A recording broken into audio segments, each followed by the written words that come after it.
많은 사람들이 사람을 평가할 때에 그 사람의 드러나는 모습이나 외적으로 보여지는 모습을 가지고 그 사람을 판단하고 말하지만은, 이런 것에서는 그 평가됨이 잘못 평가될 수도 있고 때로는 실수함이 있음을 보게 됩니다.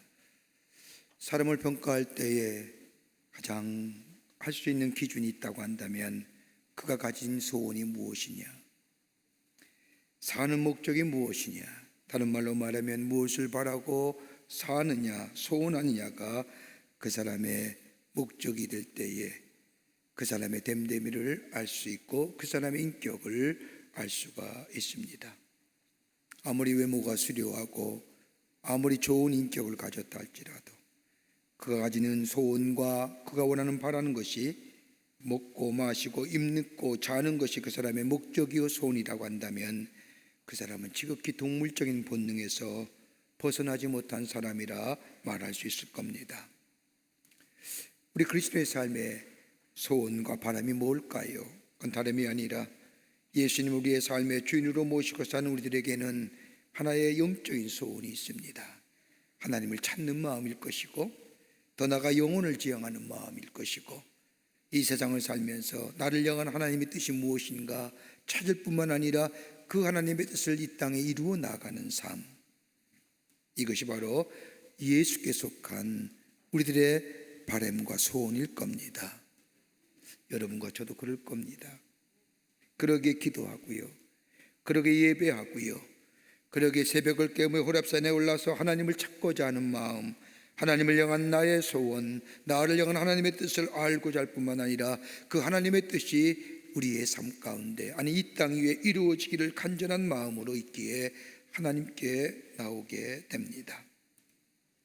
그럼에도 불구하고 하나님의 형상대로 지음받은 우리의 삶, 예수를 우리의 삶의 주인으로 섬기고 내 삶의 인도자가 되시는 예수님을 따라 사는 우리의 삶 속에는 그럼에도 불구하고 아직도 동물적인 본능에 가까운 소원이 있음을 보게 됩니다.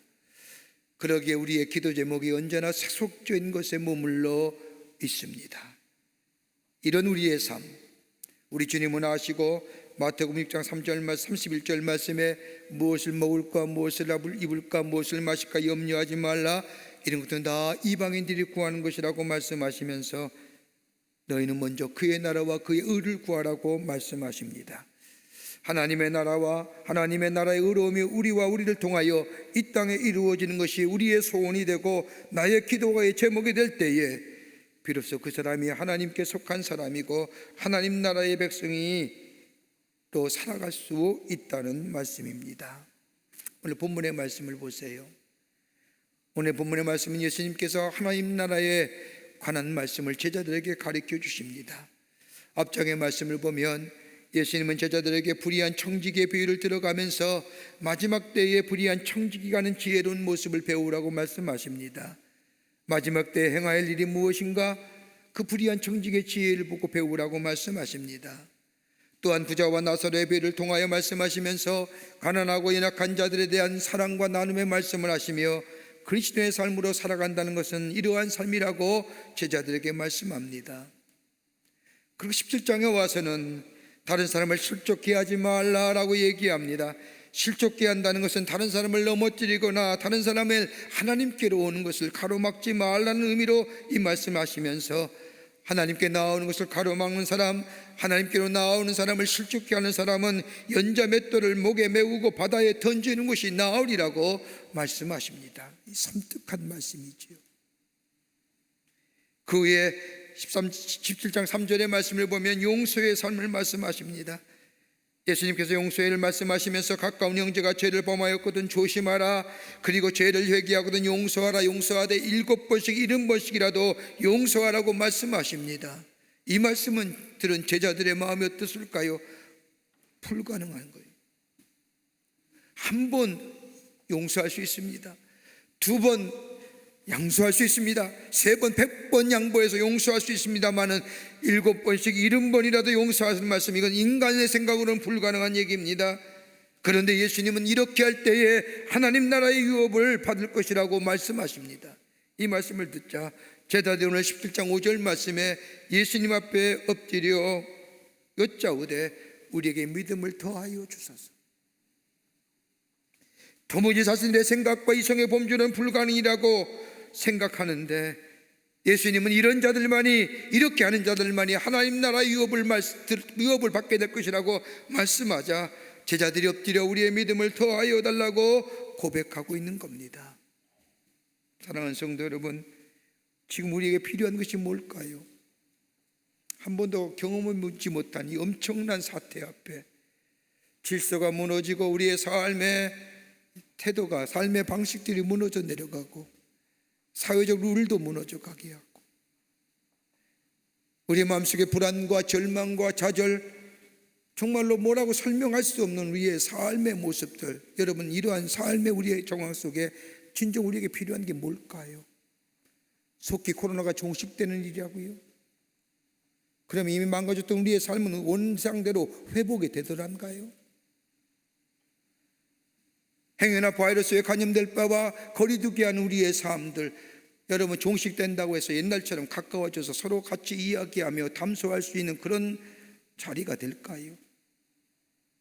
이미 우리의 삶은 이미 이 삶의 바운드리 안에, 이 삶의 습관 안에 고착되어 가는데 우리에게 진정 필요한 게 어떤 것일까요? 다름이 아니라 믿음일 것입니다. 그러기에 오늘 우리에게 주님께 엎드려 기도하며 주님께 아뢰 수 있는 말씀은 주여 우리에게 믿음을 더하여 주소서. 믿음이 필요합니다. 믿음이 있어야 이거 이길 수 있습니다. 믿음이 있어야 이 어려운 일을 능히 감당할 수 있습니다. 믿음을 더하여 달라고 하는 이 제자의 고백이 오늘 우리의 고백이 아닐까요? 이런 고백 속에 주님은 어떤 믿음을 말씀하시는지요? 어떤 믿음이 주님이 우리에게 말씀하시는 믿음일까요? 오늘 본문의 말씀을 통해서 함께 말씀을 나누며 은혜 받기를 원합니다. 첫째는 믿음은 매일매일 새로워져야 된다는 겁니다. 믿음의 새로움입니다.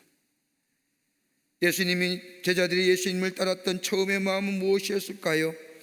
예수님께서 제자들 부르실 때 너희는 나를 사람 낚는 어부로 삼겠다고 하는 이 부르심에 제자들이 따라 나섭니다.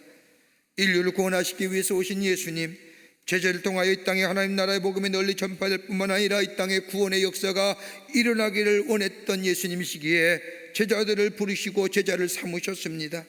그런데 예수님을 따랐던 제자들, 처음 예수님을 따랐던 제자들의 마음은 예수님이 가졌던 마음과는 전혀 다른 마음이었습니다. 그 당시에 이스라엘 나라는 로마의 사람들에 의해서 점령당하고 정치와 경제, 문화, 종교 할 것 없이 다 전부 타락된 시대에 눈에 보이는 것은 전부가 다 죄악뿐이었던 상황 속에 나름대로 신앙을 가지고 하나님의 약속의 말씀을 붙잡고 있었던 사람들은 하나님이여 주의 말씀대로 이 땅에 메시아의 나라가 오기를 원합니다라고 기대하며 갈망하고 있었습니다. 저 옛날 다윗왕의 때에, 저 옛날 솔로몬 때 영광과도 그런 나라, 그런 메시아가 나라가 이 땅에 속히 임하기를 원하고 간절히 소망했습니다. 그때 예수님이 나타나셔서 하나님의 나라의 복음을 전하며 회개하라 천국이 가까웠느니라고 말씀하시며 거지난 오랜 기간 동안 들려오지 않았던 하나님의 말씀이 선포되어질 때에 이 백성들은 저분이야말로 하나님의 나라의 귀한 메시아여, 저분이야말로 이 땅을 구원할 자라고. 그러기에 예수님이 예루살렘 성을 입성하신 후에 제자들이 예수님께 나와서 말씀하지 않습니까? 예수님 예루살렘에 입성하시면 나는 좌편에, 나는 우편에 함께 해주십시오라고 얘기합니다. 그런데 그 예수님께서 인류의 구원을 위하여 십자가에 힘없이 들어가시자 저들은 희망이 바뀌어 좌절이 되었고, 저희들은 희망이 바뀌어 실망이 되었고, 기대감이 바뀌어 좌절로 바뀌은 제자들, 그러기에 생존을 위해서, 살기 위해서 고향으로 뿔뿔이 흩어져 갑니다. 그러기에 예수님이 부활하신 후에 제자들에게 나타나셔도 제자들이 예수님께 사도행전 1장 6절의 말씀을 보면 묻지 않습니까? 나라의 회복하심이 이때니까 어느 때에 메시아의 나라가 도래합니까? 라고 하는 메시아에 대한 세속적인 꿈을 버리지 않았던 제자들, 이랬던 제자들이에요. 동기가, 예수님을 따르는 동기가 세속적이었어요. 그런데 저들이 예수님을 따르면서 저들의 생각이 달라집니다. 그들이 간절히 바랐던 처음의 동기가 달라지기 시작합니다. 예수님을 따르면서 예수님의 행적들을 눈으로 보면서 예수님의 가르침을 들으면서 예수님의 생활을 보면서 예수님은 권능의 사람이요 능력의 사람이요 하나님의 아들이심을 믿습니다. 더 나아가 예수는 단순히 병 고치는 분이요 능력 있는 분이 아니라 예수님은 하나님께서 보내신 분이요 구원의 주요 하나님의 아들이라는 사실을 믿게 됩니다. 그래서 오늘 본문의 말씀을 보면 제자들이 하나의 소원을 간구하지요. 주님, 우리의 믿음을 더하여 주소서. 예수님을 만남을 인하여 변화된 소원입니다. 예수를 만나기 전에는 세속적인 동기, 예수를 만난 후에도 예수님이 내 삶 속의 주인 삼기 전에는, 예수님이 나의 구원의 주로 삼기 전에는 예수님을 통해서 내가 무엇인가 이뤄보고자 입는 것, 마시는 것, 높아지는 것, 내 세속적인 명예와 내 세속적인 욕망을 이뤄보고자 꿈틀거렸던 제자들.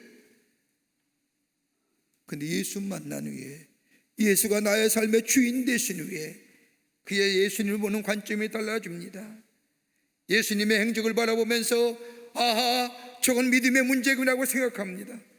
병 고칠 때마다 문둥병을 고치고 장님의 눈을 뜨게 하고 죽은 자를 살리시고 물고기 5개와 보리떡 2개를 가지고 5,000명을 먹이시고 많은 이적과 행식을 행하시면서 예수님은 언제나 마지막에는 믿음이어야 된다고 얘기하십니다.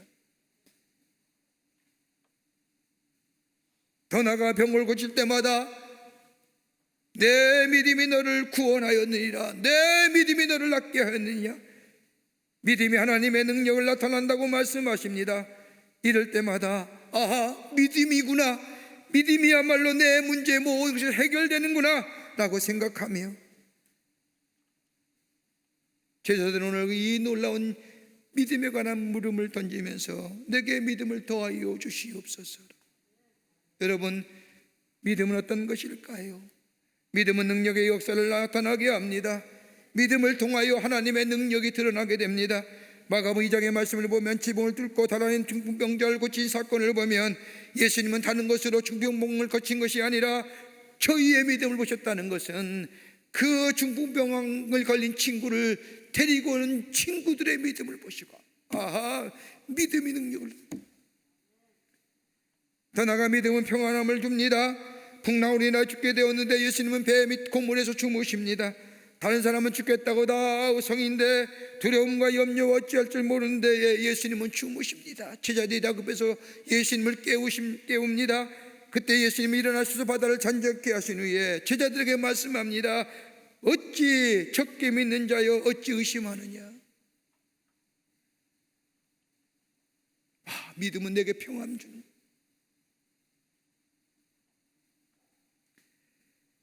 제가 다녔던 학교의 교수였던 데이비드 시몬스 박사가 말하기를 하나님 우리에게 베푸신 은혜가 은혜되지 못하게 하며 믿음이 자라지 못하게 하는 3가지의 장애물이 있다고 얘기합니다. 그 하나가 뭐냐? 자기 의존도입니다.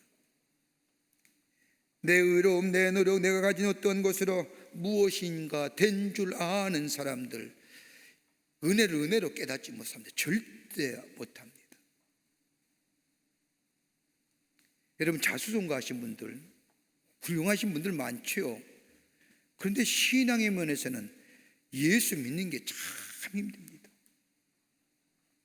제가 산 주택에 오르락 내리락 하면서 엘리베이터를 타고 이렇게 오르락 내리락 하면서 80대 어르신을 이렇게 만나서 같이 얘기하게 됐습니다. 얼마나 젠틀하고요, 얼마나 유머가 있고, 얼마나 좋으신지 몰라요. 그래서 같이 이렇게 얘기해보면 얼마나 지혜도 많고 세상을 보는 눈도 참 훌륭하신지요. 배울 게 참 많습니다. 그래서 하루는 만나서 어르신 제가 누군지 알죠? 그랬더니 알다마다요, 목사님이시죠. 잘됐다 싶어서 어르신 교회 좀 나오시지요. 그 말에 뭐라고 한 줄 아세요? 그렇게 말 잘하고 그렇게 어떤 분이 딱 뭘요? 그예요.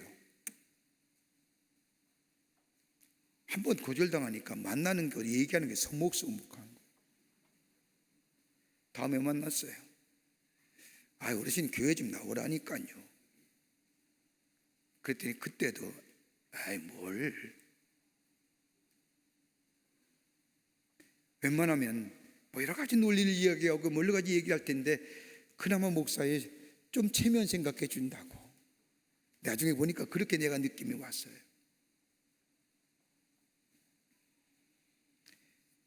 내 의로움과 내 은혜로 내가 가진 것으로 어떤 것을 이루었다고 하는 사람들, 자기 의존도가 높은 사람들, 은혜로 은혜를 알지 못합니다. 또 하나 있죠. 이기적인 사람이에요. 여러분, 철저하게 이기적이고 개인적인 사람은요, 은혜로 알지 못해요. 하나님의 사랑 알지 못해요. 하나님이 당신을 사랑하십니다라고 얘기하면 왜? 한 번도 다른 사람에 대해 사랑한다는 얘기 해보지 못했잖아요. 다른 사람이 나를 사랑한다는 거 받아들일 여유가 없잖아요. 왜? 나만 생각하기 때문에. 여러분, 이런 사람들 가만히 보면요, 에고이스트가 결혼생활에, 가정생활에 문제가 많아요. 사랑을 받아들일 줄 알아야죠. 하나님의 은혜와 사랑이 있다? 당신을 사랑한다? 예, 맞습니다. 받아들일 줄 알 때에 그것이 은혜로 임하고 그것이 내게 큰 하나님의 축복으로 임하는데 받아들이지 못하니까, 여유가 없으니까요. 또 하나 있죠. 경험에 집착하여 사는 사람. 자기 경험에 집착하여 사는 사람. 누가 어떤 새로운 경험된 이야기를 할 때마다 그 경험에 대하여 부정하지요. 해봤어? 라고 물어봅니다.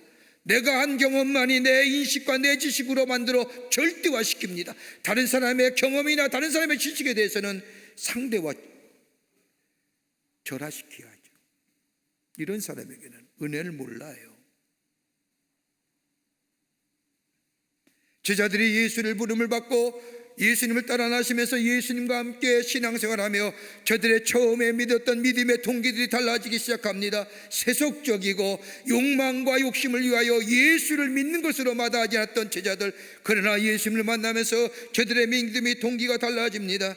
자기 의존의 믿음을 버리고, 이기적인 믿음을 버리고, 배타적인 믿음을 버리고, 세속적인 욕구에 의해서 믿어지는 것이 아니라 하나님의 나라, 하나님이 나를 부르신 것은 나를 통하여 하나님의 뜻을 이루고자 하는 하나님의 거룩한 사명이 있다고 하는 사실을 깨달으며 그 뜻이 나를 통하여 이 땅에 이 백성 위에 이루어지기를 원하시는 하나님의 거룩한 사명, 거룩한 뜻의 사람으로 살아가는, 먹고 마시고 입는 것이 아니라 하나님 나라가 먼저요. 그럴 때 내 삶에 부족한 것, 먹고 마시고 있는 것은 채워주시는 역사, 그리고 더 넘어서서 내 삶 속에 의와 사랑과 화평의 역사를 이루고 가시는 그 믿음, 새로워지는 거예요. 주님이 그 얘기하는 거예요. 아직도 먹는 거냐? 아직도 입는 거냐? 아직도 내 자녀가 잘 되고 내가 잘 되고 내가 이 세상에서의 욕망과 누리고 싶은 욕심이 채워지는 것이 예수 믿는 동기냐? 아니. 신앙의 연조가 깊어지면 깊어질수록, 주님 만나는 시간이 많아지면 많아질수록 내 믿음의 동기가 변화해질 때에, 새로운 믿음의 사람이 될 때에, 거기에 주님이 놀라운 은혜 안에서 사랑과 풍성함과 그리고 놀라운 은혜와, 먹는 거, 입는 거, 마시는 게 문제가 아니라 그보다 더 가치 있고 의미 있는 우리의 삶, 복된 인생으로 삼아 주실 줄 믿습니다. 이것이 믿음이에요. 두 번째는 믿음의 진실성을 얘기합니다. 내 우리에게 믿음을 더하여 달라고 하는 이 제자들의 요구에 우리 주님은 다름이 아니라 진실한 믿음, 이것이 믿음이어야 된다고 얘기합니다. 오래된 믿음이 아니라 매일매일 새로워진 믿을 뿐만 아니라 믿음에는 진실성이 있어야 된다고 얘기합니다. 그러면서 17장 6절 말씀하시는 겁니다. 너희의 겨자씨 하나일 만한 믿음이 있었다면 이 뽕나무를 들어 뿌리가 뽑혀 바다 위에 심기울 할 것이요 그것이 너희에게 순종하였으리라. 겨자씨의 믿음을 통하여, 겨자씨의 책들을 통하여 믿음을 말씀하시는 겁니다. 왜 예수님은 겨자씨의 비유를 하셨을까요? 우리 흔히 믿음을 얘기할 때에 큰 믿음, 적은 믿음, 믿음의 분량을 얘기합니다. 그런데 우리 예수님은 믿음을 말씀하실 때에 믿음의 분량을 얘기하는 것이 아니라 겨자씨만한 것이라 할도 겨자씨만한 믿음, 적은 믿음이라도 그 안에 믿음의 진실성이 담겨져 있으면 그 안에 생명의 역사를 일으킨다는 거예요. 여러분, 씨앗이 말입니다. 땅에 심겨져서 그것이 움트고 싹트고 줄기가 나고 이파리가 나고 나무가 되는 것은 뭐예요? 그 씨앗이 진실하기 때문인 거 아니에요? 거짓됐으면 죽지요. 진실하기 때문에 그 안에 뭐예요? 생명의 역사가 일어나는 거예요. 예수님이 겨자씨 비유를 얘기한 것이 아니라 그 겨자씨의 적은 씨앗이지만 그 사람의 겨자 씨앗이 땅에 심어져서 움트이고 자라고 줄기가 자라고 이파리가 자라고 풍성한 나무가 되는 것은 그 씨앗이 진실하기 때문에, 진실한 생명이 있겠다는 거죠. 믿음이 많고 적고가 아니라 믿음은 진실해야 되는 거예요. 그 진실함에 생명의 역사가 있고 그 생명의 역사에 성장함이 있고 열매를 맺을 뿐만 아니라 다른 사람에게 선한 영향을 미치게 된다는 거예요. 여러분, 복음의 역사를 보세요. 여러분, 예수의 복음의 시작이 어떻게 됐을까요? 미미하게 예수님이 오셨잖아요. 12제자를 삼으셨잖아요. 이거부터 복음이 시작됐잖아요. 겨자씨 같은 작은 복음의 역사, 여러분, 저 베들레헴에 시작하여 갈릴리에서 시작하여 예루살렘으로, 예루살렘에서 골고다 언덕으로, 여러분 뭐예요? 다 겨자씨의 적은 믿음의 역사예요. 그런데 뭐예요? 그것이 인류 구원을 이루시잖아요. 왜요? 생명이기 때문에. 예수님의 12제자 보세요. 신통치 못한 제자예요. 그 중에 신통한 사람 하나 구한다고 한다면 예수를 받는 유다일 거예요. 그는 예수를 믿을 때에 그는 완전한 바람이 있었어요. 이 나라가 로마의 이합자에, 이 제국제 앞에 이 착취가 없다는 것에 자유로움, 하나님 나라가 도래하는 것, 자기가 찾고 찾다 보니까 예수를 만나고 예수야말로 정말 이 나라를 회복할 일이라고 생각했어요. 자기를 전체를 다 바쳤어요. 근데 아니잖아요. 하나님 나라를 말하며 하나님 백성들의 삶을 얘기하며 자기는 저 예수를 통하여 자신이 이 땅에 회복하고 이 로마에 뒤집어 엎고 이런 것들을 꿈꿨는데 예수는 이루어지지 않을 것이라고 생각하니 예수를 팔아버리잖아요. 지극히 합리성이에요. 그러니까 믿는 만큼 가성비가 안 나오잖아요. 넘기는 거 지극히 당연하죠. 그런데 그 밖의 제자들, 저들은 예수의 말씀에 순종하고 따르는, 그럴 때 적은 믿음이지만 신실함이 담겨질 때에 생명력의 역사를 두고 그 생명의 성장을 가져오고 역사를 일으키지 않았습니까? 여러분, 한국의 기독교 역사 135년입니다. 여러분, 145년 동안 이 기독교가 들어오니 이렇게 놀랄 만한 부흥을 가져올 줄 누가 알았습니까? 저 제물포 항구에 주일 아침에 안개가 자욱한 그때 내렸던 아펜젤레 목사님, 저가 복음을 전하며 이 땅에 하나님 나라를 전하게 될 때 어떻게 130여 년이 흐른 이 지금에 이렇게 될 누가 알았습니까? 연세대학을 세우며 이화대학을 세우며 배재학 등을 세우며 그 밖에 수많은 학교를 세워서 정말로 이 시대, 그 시대에 사람들을 세우고 인물을 배출해냈던 그들이 이 나라의 성장의 동력을 만들어 놨던, 근대사의 역사에 한국 기독교를 제외하고는 얘기할 수 있을까요? 한국의 기독교를 제외하고는 이 땅의 역사를 얘기할 수 있을까요? 이 근현대사에 초석을 놨던 한국 기독교, 여러분, 그거 제외해진다고 제외해집니까? 누가 알았겠습니까? 적은 거지만 그 안에 진실함이 담겨져 있을 때, 우리의 믿음이 적은 믿음이다 할지라도 그 믿음의 진실한 복음의 내용이 담겨져 있을 때 그 안에 생명의 역사를 꿈꾸게 되는 겁니다. 여러분, 그 믿음이 뭘까요? 어떤 내용이 담고 있을까요?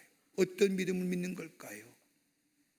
복음의 능력을 믿는 것이고, 거듭남을 믿는 것이고, 사람을 변화시키는 복음의 역사, 나를 변화시키고 모든 사람을 변화시키는 능력이 하나님께 있음을 믿는 것이고, 기도의 응답을 믿는 것이고, 하나님의 거룩한 뜻이 이 땅에 이루어지고 있음을 믿는 것이고, 그러기에 지금이 어떤 어려움과 어떤 권고와 어떤 힘이라도 하나님은 역사하시고 이끌어 가신다고 하는 사실을 내가 믿고, 우리 하나님은 종국적으로 선을 이루신 하나님을 내가 믿으며 고백하는 것, 하나님의 능력과 지혜를 믿는 것, 모든 일련의 사건들 속에 그것이 역사적이든 현실적이든 그 사건 속에 하나님의 창조 사랑을 믿는 것, 나와 함께 하시는 하나님의 놀라운 은혜를 믿는 것, 합력하여 선을 이룰 것을 믿는 것, 하나님의 의와 사랑의 마지막에는 반드시 하나님의 역사가 확실히 드러날 것을, 그 사랑을 확증해 주실 것임을 믿는 것, 이 믿음에 대한 신실함이에요. 여기에 뭐가요? 생명의 역사가 움트는 거예요. 그러기에 제자들이 우리의 믿음을 더하여 주시옵소서라고 말했을 때 예수님은 겨자씨 비유를 통해서 적은 것이라도 신실함이 있는, 그러기에 생명이 거기에 역사가 일어나고 하나님의 역사가 일어난다고 예수님은 말씀하고 계십니다. 진실한 믿음. 오늘 우리에게 필요한 믿음이 뭐예요? 진실한 믿음이에요. 끝으로 믿음에는 충성됨이 있어야 됩니다. 충성됨이 동반되어야 합니다.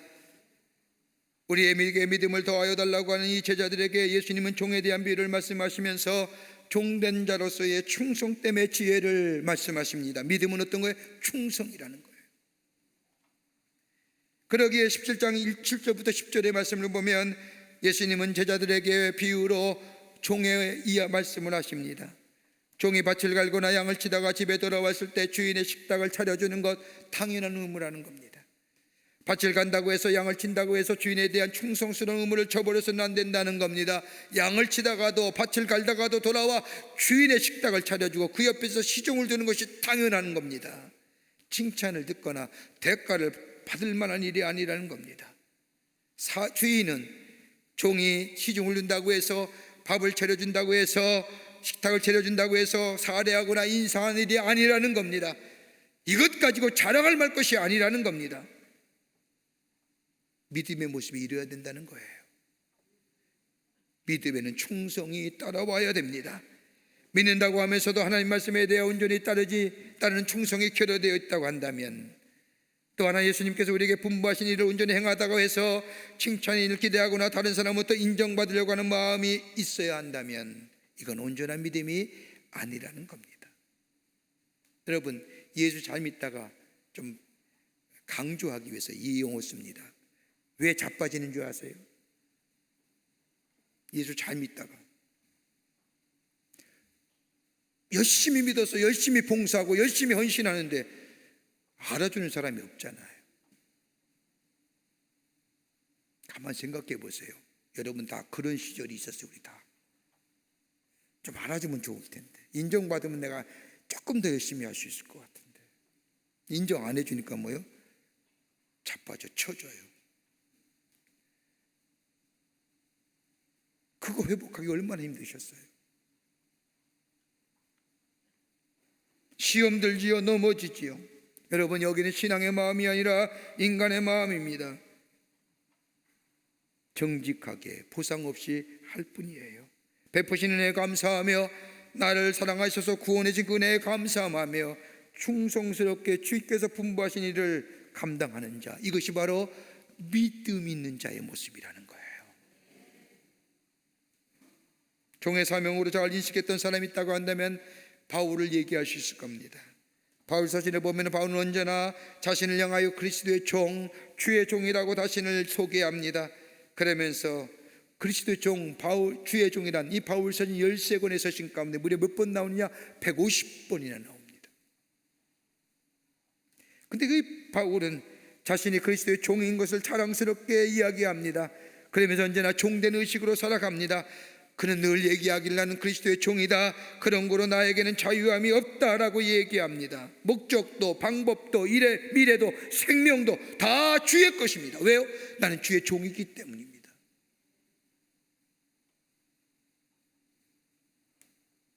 예수님의 믿음을 더하여 달라고 하는 이 제자들의 말씀에 종의 비유를 열경담이 아니라 주인의 의지를 자기의 의지로 선택하는 것, 이게 종이다. 주인이 하라는 건 내가 당연한 의무로, 내가 해야 할 당연한 의무로 받아들이는 것, 이거 종이다. 주인의 뜻을 따르는 것이 자유함이다. 여러분, 우리의 주인이 누굴까요? 내 삶의 주인 누구십니까? 나라면 주의 말씀 따를 필요가 없어요. 그건 신앙인이 아닙니다. 내 삶의 주인은 예수라고 고백하며 예수님이 나의 삶의 주인 되심을 고백하며 증거하며 우리의 삶이란다면, 주께서 오늘 우리에게 말씀하시는 것, 그 주의 의지가 내 의지가 되고 주의 말씀이 내 말씀에, 나를 향한 말씀이 되고 주인의 뜻이 내 뜻이 되는 거예요. 이게 믿음이에요. 벤자민 프랭클이라고 하는 역사학자가 나이가 많이 들어서 자신의 일생을 돌아보면서 이렇게 회고했다는 겁니다. 내가 일생을 되돌아보니 3가지의 귀한 사실을 깨닫게 되었다. 그 하나가 뭐냐? 내 마음대로 안 되더라는 거예요. 세상이 마음 먹은 대로 안 되더라는 겁니다. 우리의 자녀 마음대로 먹은 대로 안 되고요, 내 삶 마음 먹은 대로 되지 않습니다. 세월이 지나면 지날수록 내 욕은 자꾸만 작아지고 안 되는 것이 많아짐을 경험했다는 겁니다. 여러분, 한번 물어보시겠습니다. 여러분은 인생을 마음대로 살았고 마음대로 살았다면 오늘 여기에 계셨을까요? 하나님 찾고 하나님이 나의 하나님을 고백할 수 있을까요? 여러분, 인간의 절대 절망을 느끼지 않고는 하나님을 찾지 못해요. 죽음의 끝자락에서 하나님을 찾는 이유가 뭐예요? 죽음의 문제는 내가 해결되지 못하기 때문에 찾는 거예요. 내 마음대로 되는 것이 없더라. 또 하나, 하나님이 당신 마음대로 해가시더라. 당신 뜻 가운데로. 때론 그것이 이해 안 되고 도무지 납득이 안 되고 왜 그렇게 하셨을까? 하나님을 향하여 하나님 멀리 느낄 때가 있지만 나중에 보면 하나님이 종국적으로 소원을 이루시는 하나님이심을 내가 경험하게 되더라는 거예요. 세 번째는 하나님의 뜻을 따르는 만큼 행복이 있고 성공이 있더라. 하나님을 따르는 만큼. 내게 자유가 없으면 우리 모두가 다 주의 종입니다. 내게는 자유함이 없습니다. 주의 말씀에 순종하는 것이 나의 기쁨이요 나의 만족이요, 여기 행복이 있습니다. 사랑하는 성도 여러분, 우리에게 필요한 것이 뭘까요? 오늘도 주의 전에 엎드려 기도하며 주님, 제게 믿음을 더하여 주소서라고 하는, 어떤 믿음이요? 매일매일 새로워지는 믿음, 주님 앞에 점점점 더 가까이 갈 수 있는 우리의 믿음, 신실하고 진실한 믿음 속에 생명의 역사를 움트는 믿음, 그리고 충성스럽게 주의 주신 일들을 감당하는, 그것이 적은 일이든 큰 일이든 내 삶의 자리에서 내게 주신 귀한 것들을 가지고 주의 뜻을 이루어 나아가는 충성된 자의 믿음의 모습. 오늘 그 믿음이 우리 계실 때에 우리는 뭐예요? 먹고 마시고 입는 것을 넘어서서 말이에요, 더하여 주시는 축복과 더불어 우리의 삶 속에 뭐가 누려요? 하나님 나라의 백성의 삶, 의와 희락과 화평의 삶을 살아가는 복된 백성이 될 줄 믿습니다. 이런 믿음의 고백들이 여러분과 저 가운데 있어지기를 주의 이름으로 축원합니다. 하나님 감사합니다. 저희들 사랑해 주셔서 하나님의 백성 삼으심에 감사합니다. 우리의 믿음이 날로 새로워지게 하시고 진실된 믿음 되게 하여 주시며 충성스러운 믿음 되게 하여 주셔서 이 땅에 하나님의 나라를 이루어가며 하나님의 뜻을 이루어가는 저희들 되게 하여 주셔서 하나님 나라의 백성의 삶, 의와 희락과 화평의 삶을 누리며 하나님을 증거하는 복된 백성이 되게 도와주시옵소서. 주께서 우리와 늘 동행하시고 인도해 주시옵고 함께하여 주실 줄 믿으며 감사드리오며 예수님의 이름으로 기도하옵나이다. 아멘.